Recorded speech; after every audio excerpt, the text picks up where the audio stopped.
In this module, we're going to be beginning a task which is going to take us a while to go, more than one module. It is the development of a rather specialized property discounted cash flow appraisal model.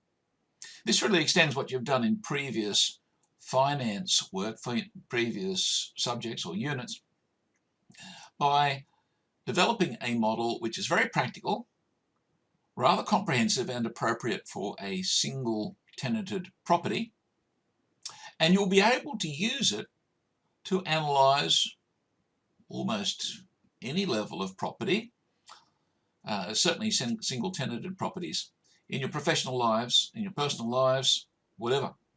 So it's a very practical and useful model to develop. It is really just a development of what you've done before in introductory finance subjects.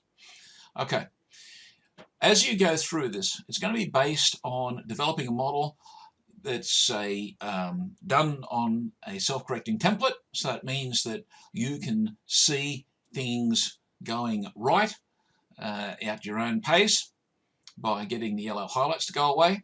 Once you have done that, it will tell you, or basically sort of proves to you, that you have your equations worked out, you're on the right track.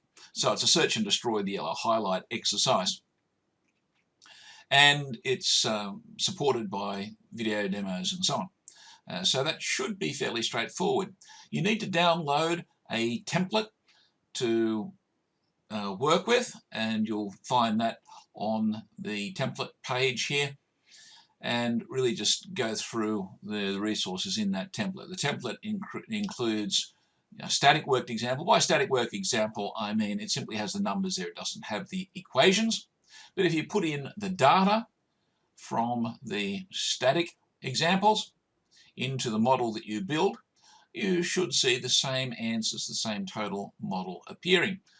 And that's a very good way of testing discounted cash flow models. From time to time in your professional careers, you may find yourself being presented with a package, maybe from one of the standard producers, a State Master or someone like that, or maybe your in-house organizations package. And if you want to test them, the best way to test them is to have some worked examples, simply because the array of parameters is so complicated that going through and reverse engineering each and every equation is pretty tedious. An easier way of doing it is put some case studies in, and as long as the case studies vary all of the parameters, then by and large, if an error exists, it will come out through the application of the case studies. So having an array of case studies that you're confident with is really important.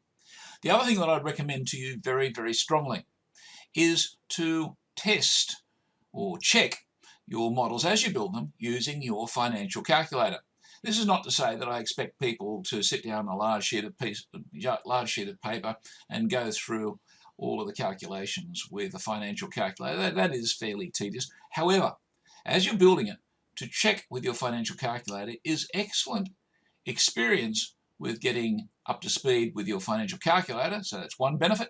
The other benefit is that it gives you an independent check. Now, this is really, really important when you're in practice, because if you find yourself giving advice to somebody or running some sort of an appraisal analysis of some property, and you make a mistake, you might put the data in the wrong way around, you might take a parameter from the wrong cell, you might use the wrong finance function or whatever it is.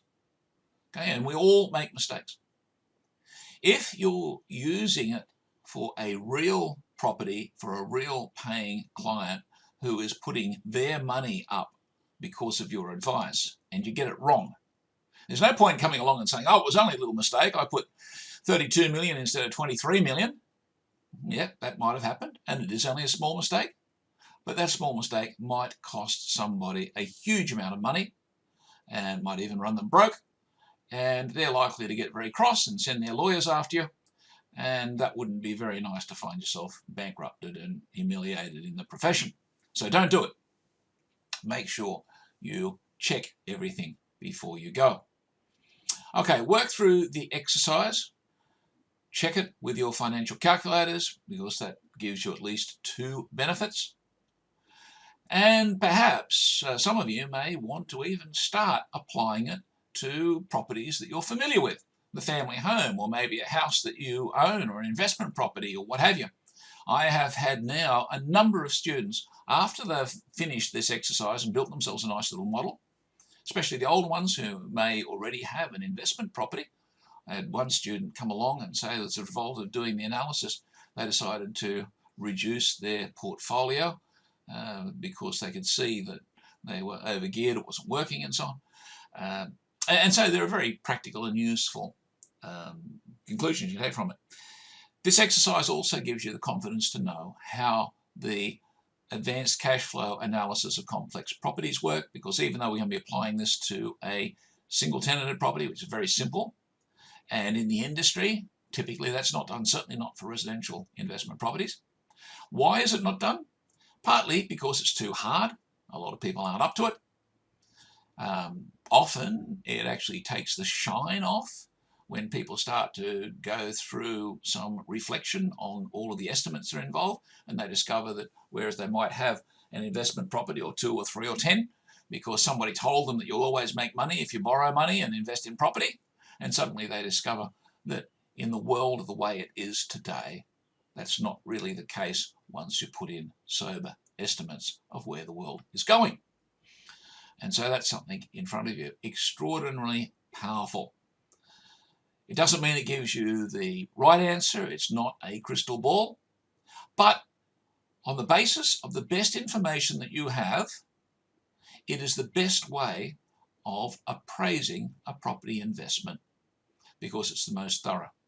One of the other little things about DCF analysis is that it encourages you to ask questions that people often don't bother about, and often questions that people don't give sufficient thought to the implication of, different things. If the likely trajectory of your local market where the property is not as glorious as maybe some other place, because not everywhere has stellar property growth the way that you might find in some of the main capital cities. People say, yes, well, capital growth is not there, what have you, but so what? Well, the so what is extraordinarily dangerous if you're talking about hundreds of thousands or millions of dollars. It's a good idea to know what the so what really means. Is it something that's not important? Fantastic. Move on with the life. But if it's something which is important, but you haven't analysed mathematically, you're exposing yourself to financial loss and looking like a stupid and all that sort of stuff. Okay, fabulously interesting unit. Give it time. Check it with your financial calculator. I hope you enjoy the result. If you do it well, you're certainly going to have something that will serve you very well for the rest of your professional career.